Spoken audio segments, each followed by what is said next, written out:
Good morning everyone. In this lecture, I will cover a topic of MSc Final Paper 8B. I'll take the topic of terpenoids, and in this I will cover the introduction of terpenoids, their occurrence, classification and general characteristics, and also some important structural features which includes isoprene rule and special isoprene rule. Now we come to the introduction part. Originally the term terpene was applied to a mixture of isomeric hydrocarbons with molecular formula C10H16 and which occur in turpentine and other essential oils, and at that time their oxygenated derivatives were called camphors. But later, with the discovery of more and more compounds, this term has been modified under the name terpenoid to cover all the compounds with empirical formula C5H8. That is, the terpenes and camphors of earlier time are now called terpenoids. Or we can say that the term terpene represents only the hydrocarbons, while the term terpenoid represents the hydrocarbons as well as the oxygenated derivatives.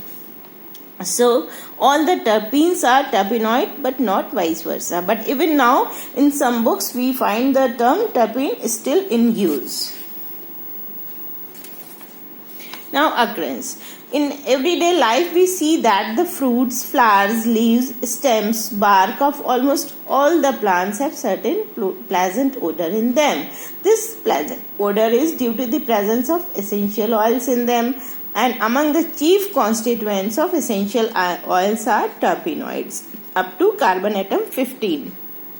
In this table, we see some important essential oil names and the terpenoids present in them. For example, turpentine oil contains pinene. Similarly, ginger or adrak, it contains terpenoid gingiberine, and rose, it contains geraniol. And we can also see some other important essential oil names and the terpenoids present in them in this table.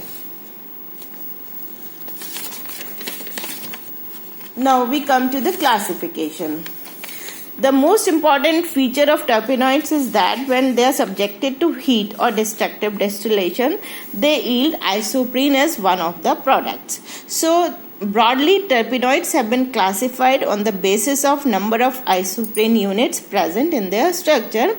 So, we can classify them as hemiterpene. It contains only one isoprene unit. Monoterpenes contains 2 units, sesquiterpenes contain 3 units, diterpenes contain 4 units, triterpenes contain 6 isoprene units, tetraterpenes contain 8 isoprene units, and polyterpenes are also called rubber. They contain indefinite number or n number of isoprene units. Now, general characteristics of terpenoids. Terpenoids are colorless, pleasant smelling liquids or solids. They are insoluble in water and they are readily volatile in steam, and mostly they are optically active compounds.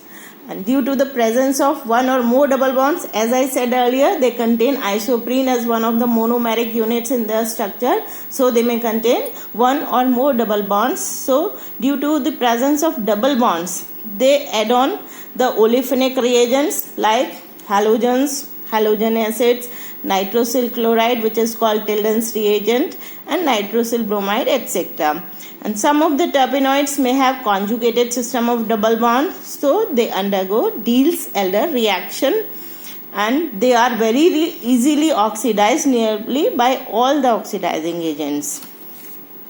Moreover, some of the terpenoids are labile, that is, they readily isomerize in the presence of acids into more stable forms. On thermal decomposition, almost all the terpenoids yield isoprene as one of the products. As we can see in this reaction, the terpenoids, when subjected to heat, they give isoprene. Isoprene, as we know, is 2-methyl-1,3-butadiene. Now we come to the structural features of terpenoids. And this first point is the isoprene rule. The most important structural feature of nearly all the terpenoids is their derivation from one or more monomeric structural unit called isoprene. So the common structural feature was the result of two important observations. It was based on two important observations. First is their empirical formula is C5H8, and second is on thermal decomposition they yield isoprene as one of the products. So the divisibility of nearly all the terpenoids into isoprene units was first pointed out by O. Walsh in 1887, for which he got the Nobel Prize of Chemistry. He called it the isoprene rule, which is confirmed by the following facts. Number 1, isoprene on dimerization gives dipentene, a naturally occurring terpenoid which is widely distributed in nature. Number 2, isoprene may be polymerized in laboratory to give a rubber-like product which is a polyterpenoid. And third is on destructive distillation, almost all the terpenoids give isoprene as one of the products.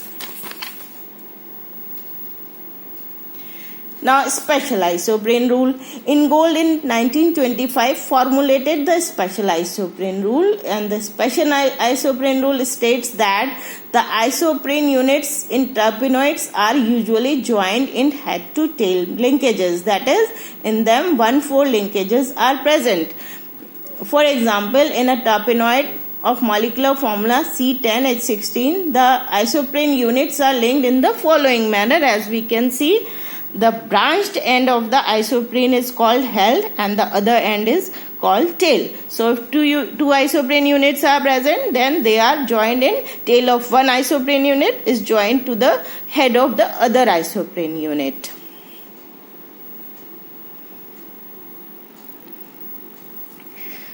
Now in this figure we can see that the isoprene units making up several naturally occurring terpenoids are shown here.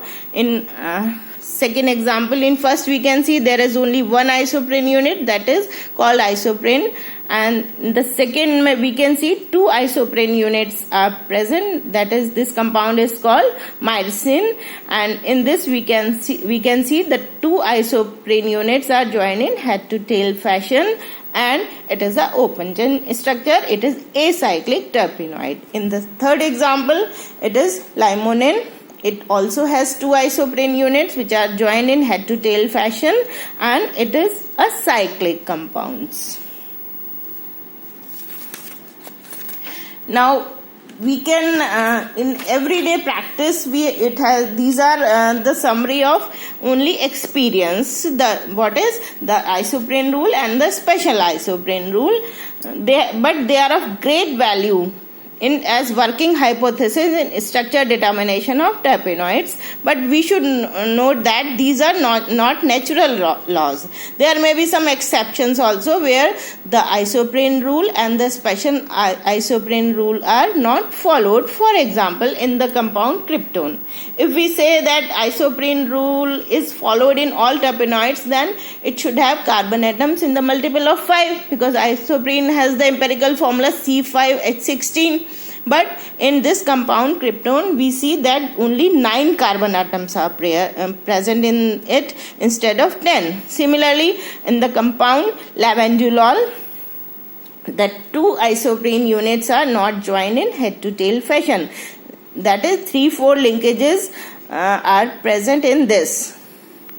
This is all about the general introduction and the important features of terpenoids. In the next lecture, we will discuss about the general methods of structure determination of terpenoids. Thank you. Have a nice day.